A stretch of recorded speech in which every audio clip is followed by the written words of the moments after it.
Igreja Açores, o programa com a atualidade da Diocese para ouvir ao domingo, ao meio-dia, na sua Antena 1 Açores. Olá, seja bem-vindo a mais uma edição do Igreja Açores. Hoje conversaremos com a jornalista Paula Gouveia sobre os desafios da comunicação na Igreja. Mas antes, vamos à atualidade da Diocese açoriana.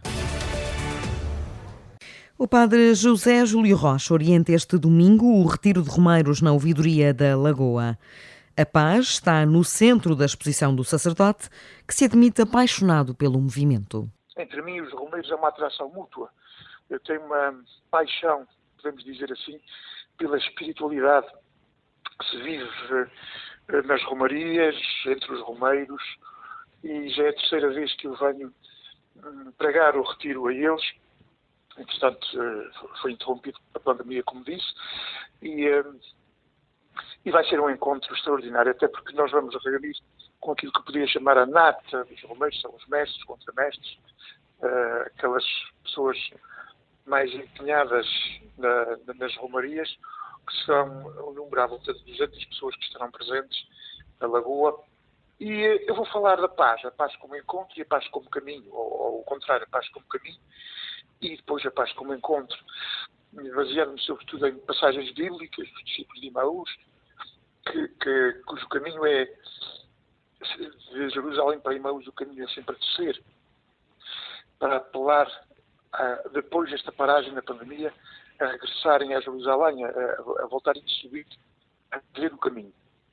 E depois a paz como encontro, baseando-me em textos como o encontro de Jesus com o jovem rico, o encontro de Jesus com Zaqueu, a forma como Jesus transformou a vida destes homens para transmitir a mensagem de que nós só encontramos paz caminhando ao encontro de Jesus. O que é o nosso encontro com Jesus. O retiro dos romeiros terá a participação do bispo Dom Armando Esteves Domingues. Os romeiros voltam a sair à rua depois da pandemia, entre os dias 25 de fevereiro e 6 de abril. Decorre este domingo, 29 de janeiro, na paróquia de Rabo de Peixe, o Dia da Infância Missionária. Neste dia, as crianças de São Miguel oferecem os seus mielheiros, constituídos durante o Advento e Natal, mas este ano o Serviço Diocesano de Apoio à Evangelização, Catequese e Missões decidiu inovar na programação, como adianta o padre Carlos Simas. A Infância Missionária propõe um programa em que as crianças vão ter acesso a várias opções de vocação, tendo em conta que convidamos as irmãs apostólicas e contemplativas do Convento do Senhor Santo Cristo dos Milagres. Elas estão há pouco tempo aí e vão partilhar um bocadinho daquilo que é a sua experiência vocacional. Entretanto, também vamos oferecer experiências vocacionais orientadas para os jovens, que estamos também em sintonia com as Jornadas Mundiais da Juventude, para que também as crianças possam viver um bocadinho daquilo que é a vinda do Papa a Portugal, saber partilhar por um jovem o que é uma Jornada Mundial da Juventude. Também vamos ter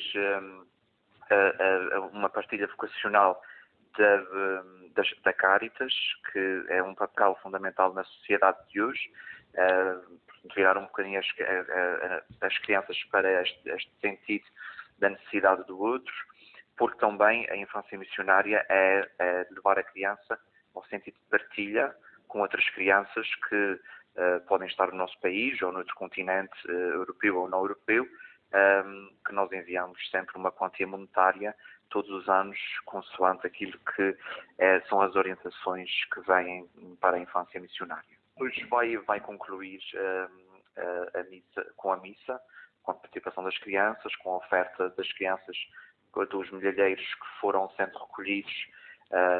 Os donativos das crianças foram sendo recolhidos ao longo da catequese desde o mês de outubro até o dia de Reis. Depois as crianças entregaram nas paróquias esses milhareiros e agora vão ser oferecidos, vão ser recolhidos e levados para o Dia da Infância Missionária e vão ser oferecidos nesta missa que vai ser celebrada em Rabo de Peixe, às 3 horas da tarde, com a presença das crianças de todas as paróquias da Ilha de São Miguel.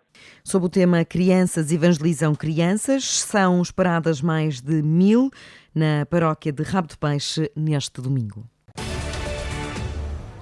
O bispo de Angra, Dom Armando Esteves Domingues, presidiu esta sexta-feira a celebração ecuménica de oração pela unidade dos cristãos, que teve lugar no Centro Pastoral Pio XII, em Ponta Delgada. O prelado açoriano colocou a tónica em 3 palavras. A justiça tem um campo tão grande lá fora, complementada por esta retidão que me faz ir sempre direito, sabendo que Cristo é a minha meta. Não me interessa outra coisa, interessa-me isso. Posso verdadeiramente construir aquela que é a terceira palavra, que é a unidade. E se na justiça nós devemos julgar o que diz a palavra, não sois estrangeiros, não sois forasteiros. O que é que somos? O que é que somos? Filhos. Todos, filhos. E depois este caminho todo que leva à unidade. O que é unidade? Era interessante se todos nós pudéssemos assim escrever por palavra. O que é unidade? A unidade é o Nuno de mão dada com a Helena. Estou aqui à frente de mão dada. É unidade. É verdadeira unidade.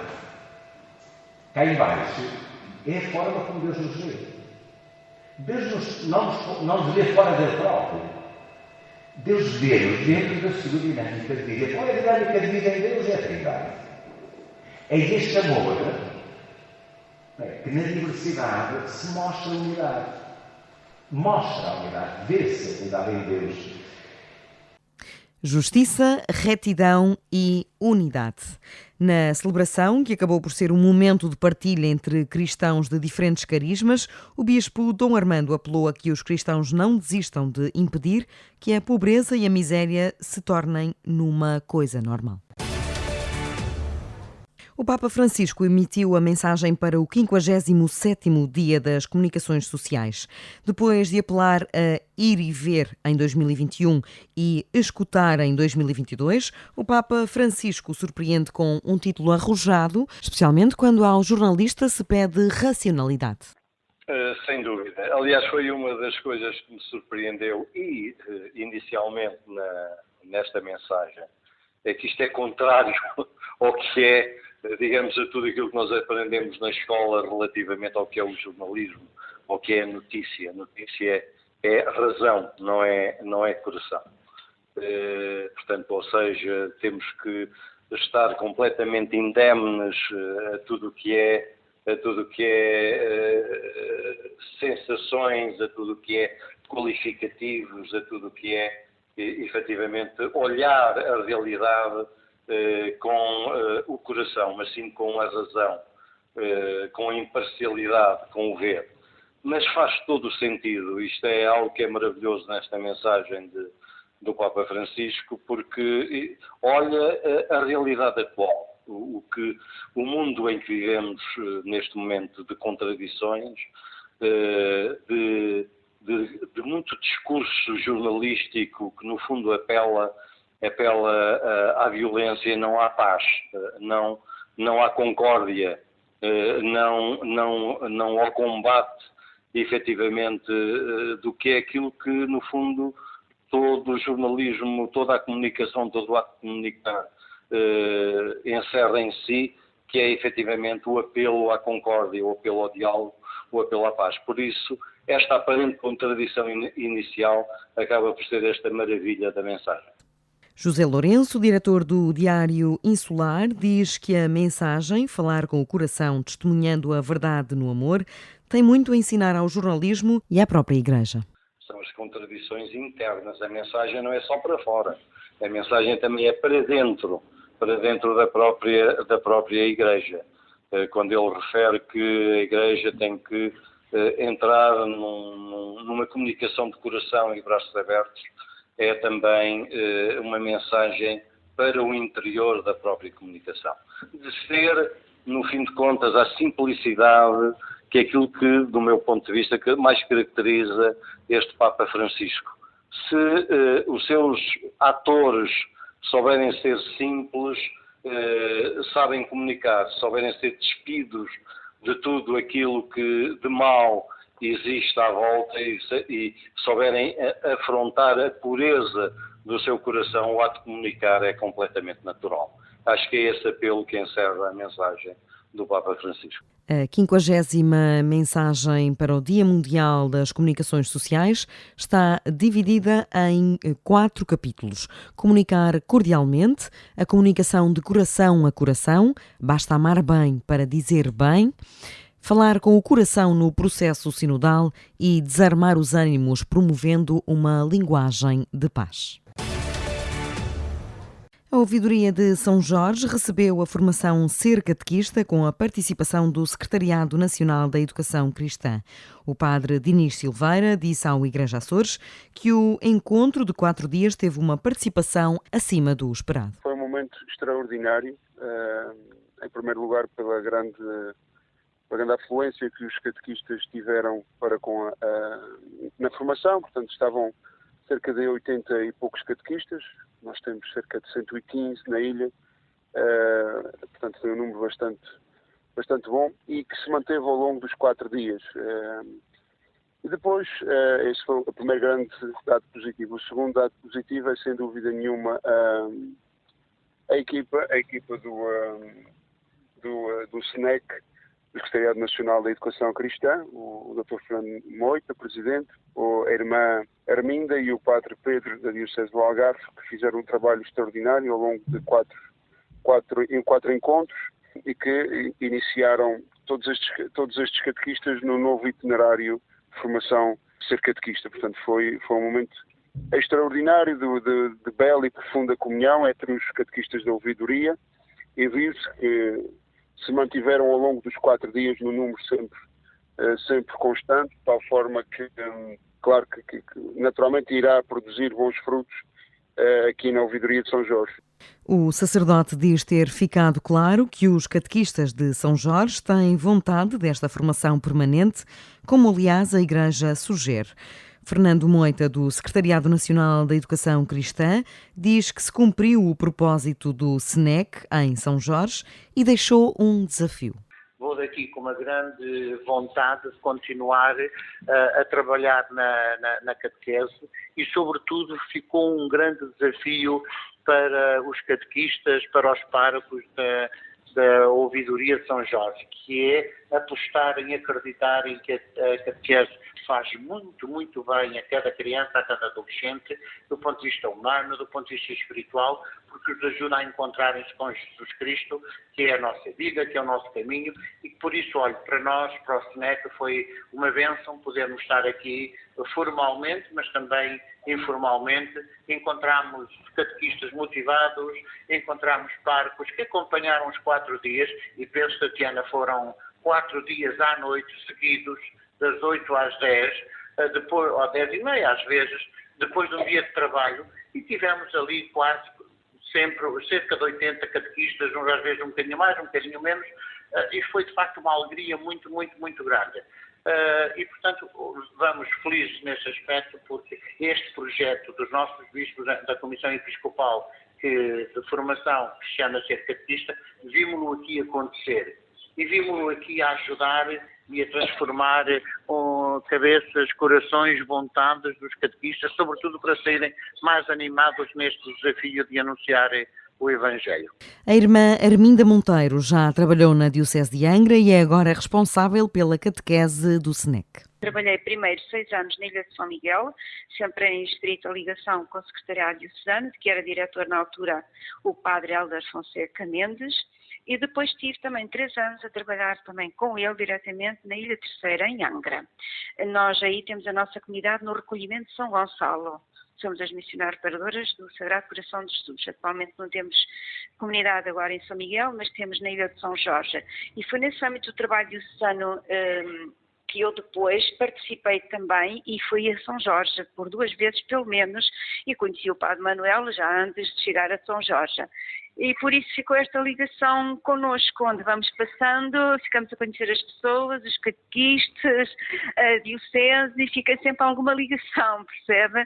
E por isso depois havia outras irmãs nossas presentes, depois o Padre Manuel também foi mantendo sempre algum contato, às vezes ele também participava em algumas ações a nível nacional, e depois ele lançou este desafio também. Entretanto, recentemente assumi também este serviço no Departamento Nacional da Catequese, a par com o mesmo serviço que tenho na Diocese do Algarve, portanto colaboro no Secretariado Diocesano da Catequese na Diocese do Algarve e mais recentemente na coordenação do Departamento da Catequese do SNEC, Secretariado Nacional da Catequese. Isto permite-me também acompanhar ainda mais um bocadinho o andamento e o caminho que se vai fazendo nas dioceses, e fazemos isto enquanto SNEC, de acordo com o nosso diretor e neste trabalho comum com os vários departamentos, e acompanhamos assim os secretariados. De regresso a São Jorge, a irmã notou um decréscimo na população, mas garante que isso não se refletiu na afluência à formação que decorreu de 23 a 26 de janeiro. Entre Vistas, com o Padre Teodoro Medeiros.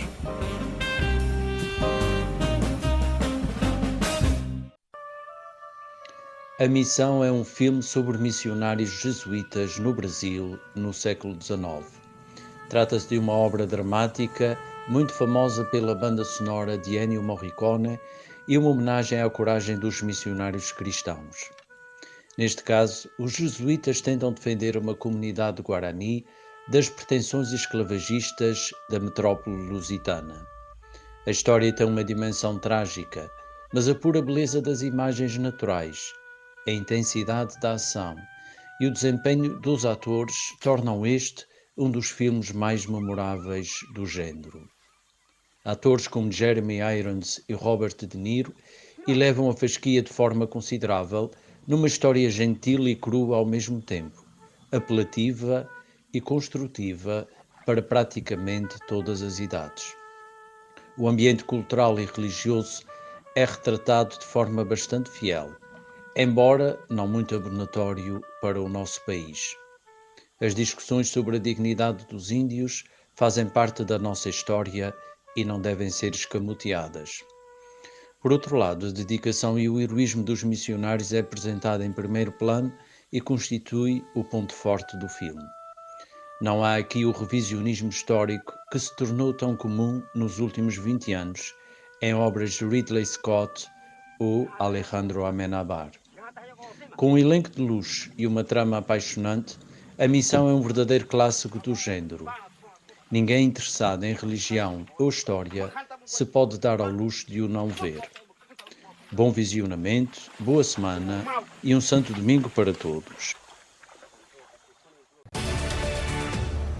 E nesta edição do Igreja Açores é a nossa convidada Paula Gouveia, jornalista do jornal Açoriano Oriental, ela que é licenciada pela Universidade Técnica de Lisboa. Olá Paula, obrigada por estar connosco neste espaço de rádio. Olá Tatiana, muito obrigada pelo convite. A comunicação na Igreja está a viver um momento muito delicado.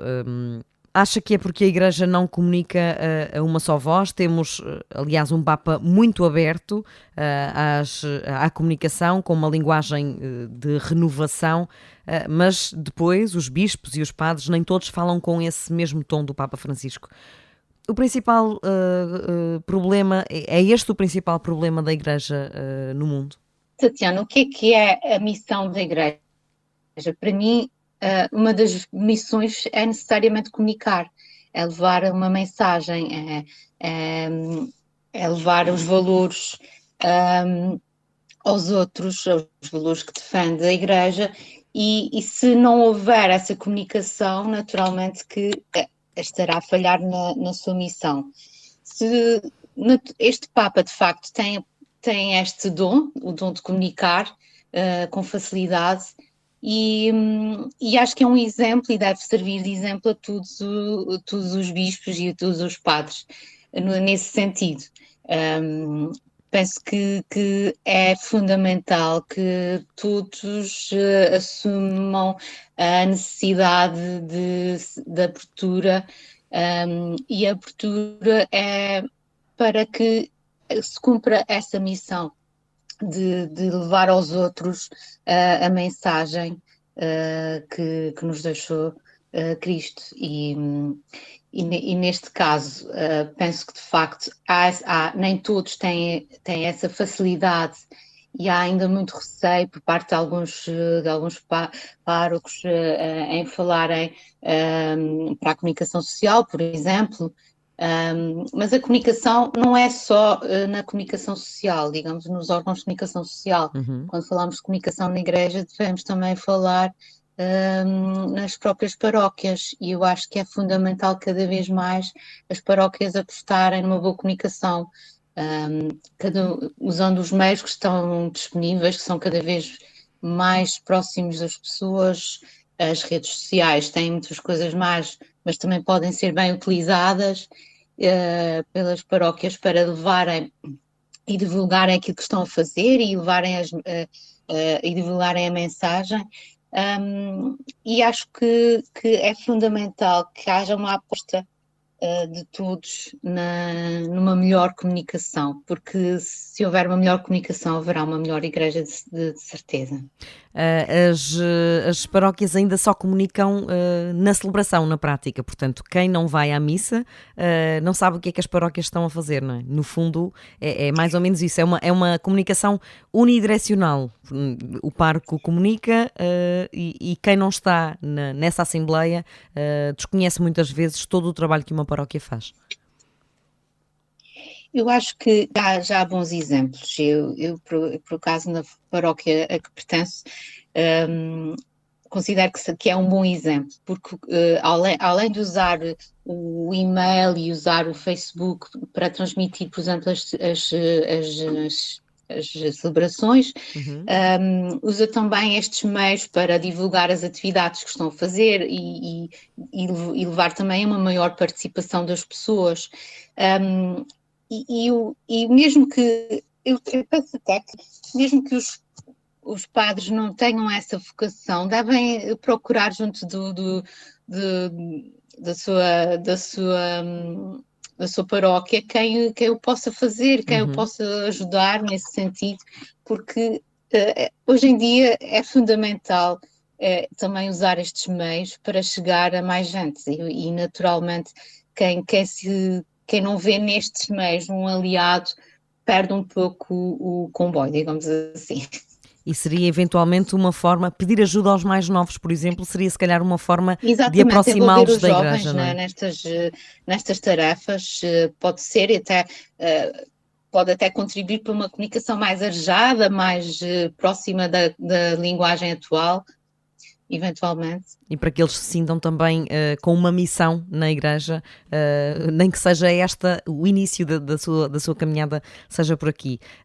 Estávamos a falar do Papa Francisco, aqui um pequeno à parte. Havia muitas, e nós da comunicação ficamos cheios de expectativas quando começamos a conhecer um pouco do modus operandi do Papa Francisco. Entretanto, os anos vão passando e vamos percebendo que essa alteração na igreja não tem sido tão efetiva como se calhar muitos de nós perspectivávamos inicialmente. Aliás, falou-se inclusivamente há pouco tempo da sua resignação, o que pelos vistos não se confirma, felizmente, mas o Papa Francisco tem conseguido levar a igreja pelo caminho que ele quer, ou tem havido demasiadas resistências? Eu acho que tem havido resistências, naturalmente, mesmo dentro da própria igreja, porque, como sabemos, a mudança é sempre algo que é difícil de acontecer e de acontecer de forma rápida. Se nós, nas nossas próprias vidas, temos dificuldade, muitas vezes, em fazer essas mudanças, imagine-se em instituições seculares como a igreja. Mas penso que, de facto, o Papa, pouco a pouco, tem conseguido de alguma forma alterar um pouco o discurso da igreja e chegar a mais pessoas, até pessoas que se calhar não são católicas e que veem nele um exemplo e que veem nele alguém inspirador. E acho que esse valor ninguém o vai conseguir lhe vai conseguir tirar. Agora, naturalmente, haveria muita gente que teria essa expectativa de que fosse uma mudança mais rápida, mas eu acho que estas mudanças serão muito difíceis de acontecer de forma rápida. O importante é que haja uma formação das novas gerações, de quem se forma a Igreja, de quem está nesta hierarquia, que a formação contribua para essa abertura, para que se encare os temas que criam mais divisão, e que se faça uma reflexão sobre que caminho é que se deve tomar no que se refere a estes temas. E se fala tanto do Concílio Vaticano II, eu acho que se calhar precisávamos outra vez de uma revolução, não é? Digamos assim, mas eu não acredito que isso aconteça assim de forma tão rápida. Será devagarinho. Mas eu acho que a Igreja irá chegar lá. Irá chegar lá porque as novas gerações vão se renovando e as hierarquias vão se renovando, e esperamos que também haja essa inspiração divina, digamos assim. Paula Gouveia, falar de comunicação e falar de Igreja, é inevitável falar da mácula da comunicação na Igreja e da mácula na Igreja, digamos assim, que são as questões da pedofilia, que estão sempre, constantemente, nos últimos tempos, na ordem do dia. Essa diferença de tom entre o que o Papa Francisco fala sobre a tolerância zero e depois tudo aquilo que é comunicado ao nível de paróquias, ao nível de dioceses, essa diferença de tom é ainda mais notória. Este caminho pode ser irreversível para a imagem da Igreja Católica, ou já está a ser, ou acha que é possível a Igreja resolver isto, esta imagem que é a atual, infelizmente? A Igreja de facto tem aqui um problema que está a afetar muito a sua imagem e a imagem. Porque quando a nossa ação contradiz aquilo que defendemos, não é? Naturalmente que isto leva a uma perda de credibilidade. E no que se refere à pedofilia na Igreja, eu penso que o Papa Francisco aqui conseguiu uma mudança bastante significativa no discurso. Mas, naturalmente, tendo em conta a dimensão da Igreja, nem todos assumem o mesmo tom, o mesmo discurso. E nós verificamos isto há pouco tempo em Portugal, enquanto assistíamos a digamos assim, a enfrentar da situação, outros quase que procuravam negá-la de algum modo ou diminuí-la. Eu acho que esse problema não deve ser diminuído, não deve ser desvalorizado pela Igreja e deve, no fundo, deve ser feito aquilo que o Papa tem apelado, a que haja tolerância zero a estes casos, que haja uma procura da verdade, não é? Digamos assim, que acho que é essencial. E que de facto estas situações sejam intoleráveis, não podem acontecer, mas também, voltando à tua pergunta, não acredito que seja uma questão irreversível. Eu acho que não se pode cair na tentação de esconder o problema. Eu acho que o problema, quando se enfrenta o problema de frente e se mostra que se está a enfrentar o problema de frente, isso cria confiança. E se mostrar isso,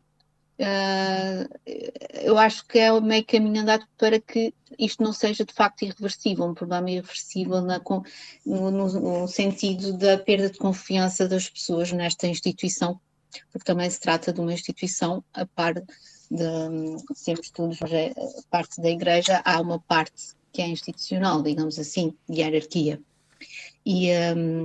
Mas neste tema, eu espero que, tal como tem acontecido em muitos locais do mundo, Aqui também nos Açores, porque sabemos que houve também algumas denúncias à Comissão referentes aqui aos Açores. Esperamos que também aqui nos Açores se enfrente este problema de frente, se divulgue a informação relativa a estes casos e que se procure a verdade, se procure mostrar que as pessoas podem confiar nesta instituição. É uma instituição que envolve, ainda somos uma sociedade muito católica, às vezes, como se diz, não praticante, embora não goste muito desse termo, mas a verdade é que ainda se procura muito a igreja, as pessoas ainda procuram formar os filhos na catequese, nestes valores, e acho que toda a gente quer ter confiança nesta instituição, e se esta instituição mostrar que pode merecer, que é digna de merecer esta confiança, sendo frontal, acho que será muito melhor e será meio caminho andado para não ser um problema irreversível para a Igreja. Estava a dizer que a sociedade é cada vez menos cristã, digamos assim. A Igreja nunca esteve tanto debaixo de escrutínio público. Acha que é pelo catolicismo estar a perder terreno, por estarmos todos mais informados, ou por também termos mais formação, mais informados e mais formados, ou pelos públicos estarem mais atentos e instruídos para estas questões? Eu acho que a Igreja não deve temer o escrutínio público. O escrutínio público, no bom sentido, confronta-nos com as questões, às vezes, que tendemos a não querer pensar nelas. Penso que isto não é um problema. O problema aqui, às vezes, é que mas isto não é transversal, não afeta só a Igreja, é o facto de estarmos numa época em que todos têm opinião e muitas vezes fala-se sem ter todos os factos para poder, no fundo, fazer um juízo. E o problema, às vezes, disso é que se cai depois na tentação da demagogia.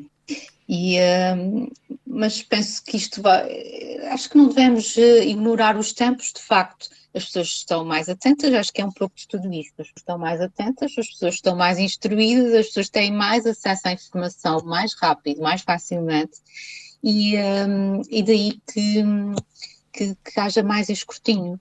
Mas não sei se se pode dizer que tem a ver com o facto do catolicismo estar a perder terreno. Eu acho que os próprios católicos têm interesse em que haja esse escrutínio, porque interessa-lhes também que esta instituição funcione bem, que a Igreja funcione bem e que os problemas que se existem, em vez de serem ocultados, devem ser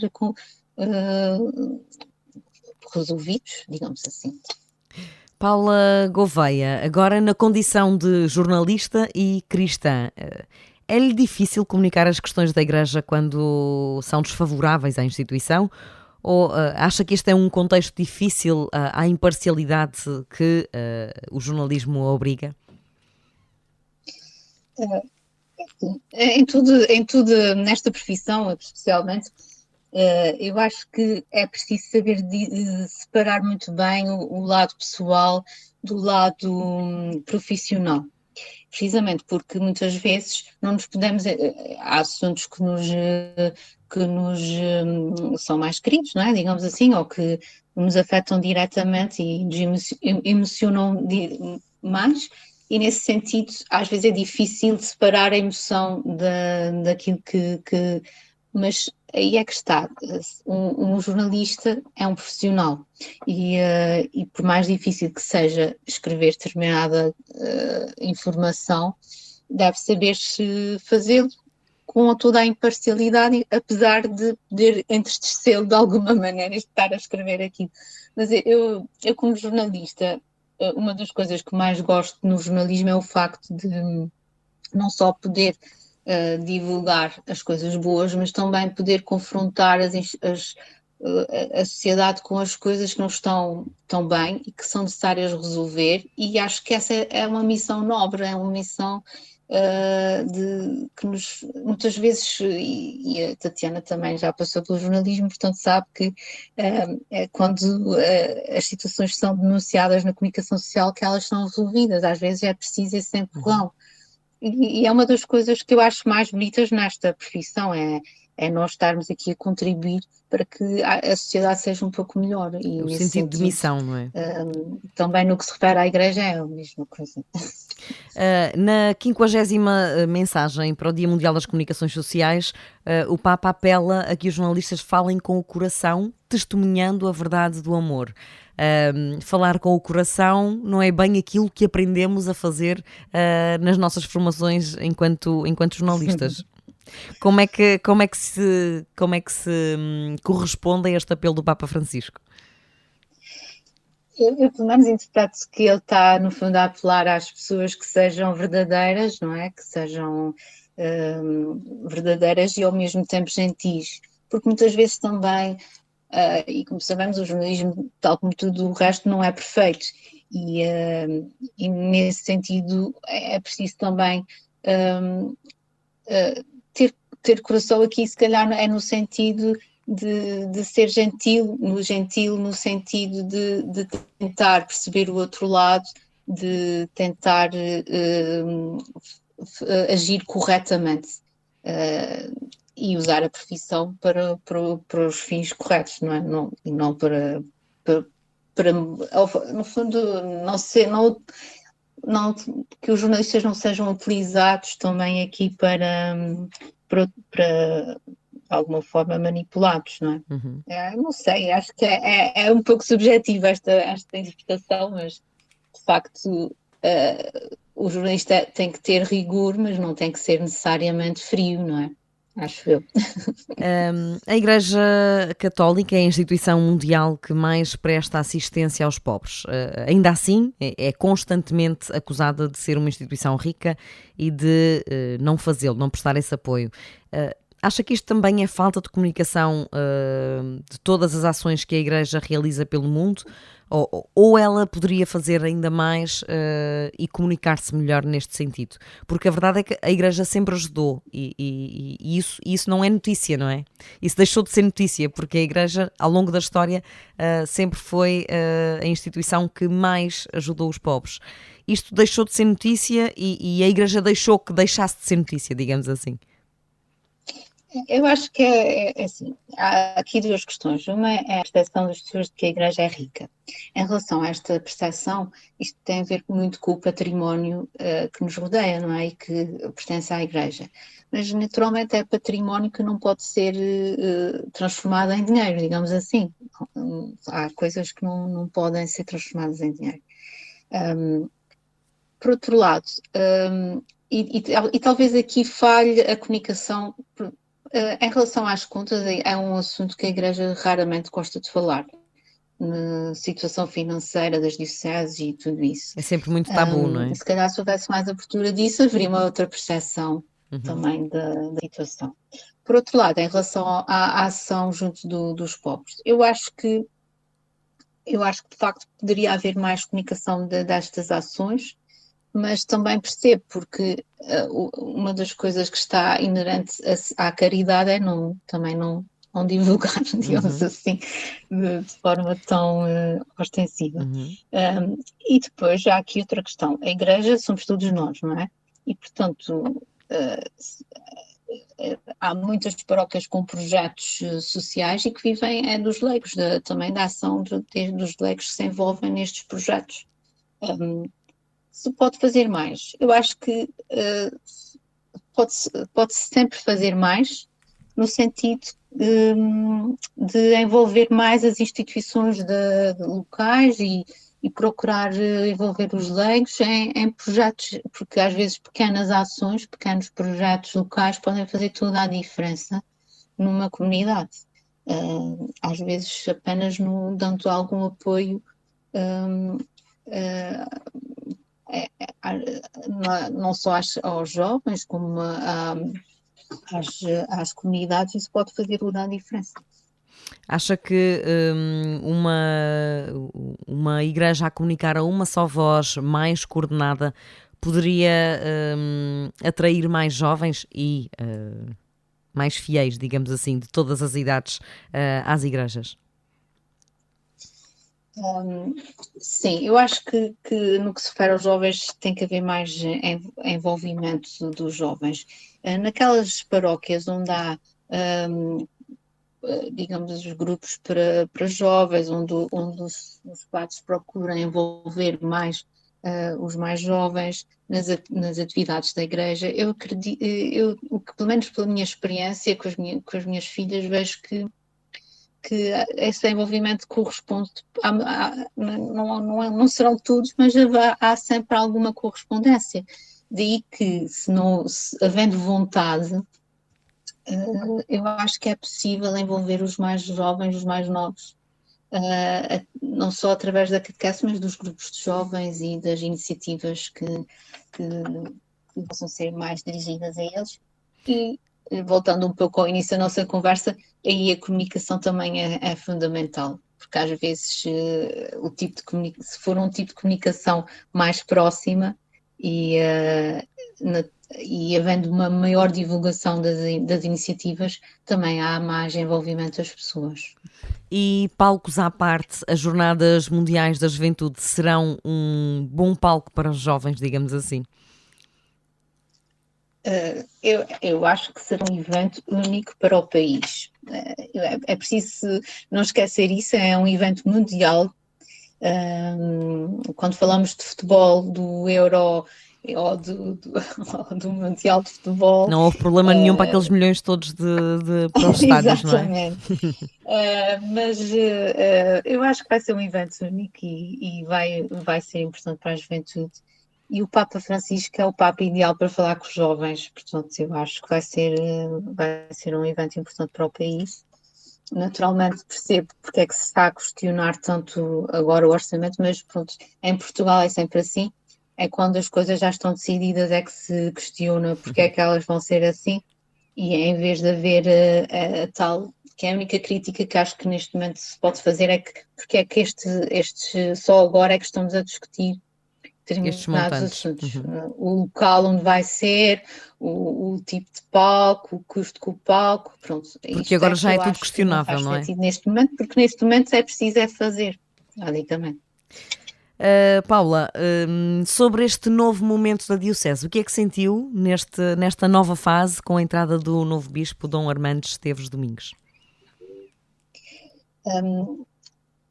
Era um momento aguardado, porque já se estava, a Diocese estava sem bispo há já bastante tempo, e portanto é com expectativa que aguardo as iniciativas deste novo bispo, que parece-me ter uma personalidade muito diferente do anterior, e naturalmente isso fará também alguma diferença depois na sua ação. De qualquer maneira, é com expectativa que veja a sua entrada e com alegria, porque acho que era necessário haver aqui alguma direção, alguém que dirija a nossa diocese. E cá estaremos nós para reportar tudo isso, não é? É isso, Tatiana. Paula Gouveia, muito obrigada por ter estado connosco neste espaço de rádio. Foi um prazer conversar consigo. Eu que agradeço, Tatiana. Obrigada. Muito obrigada. O Igreja Açores regressa na próxima semana com mais convidados especiais e com mais atualidade da Diocese de Angra. Igreja Açores, o programa com a atualidade da Diocese para ouvir ao domingo, ao meio-dia, na sua Antena 1 Açores.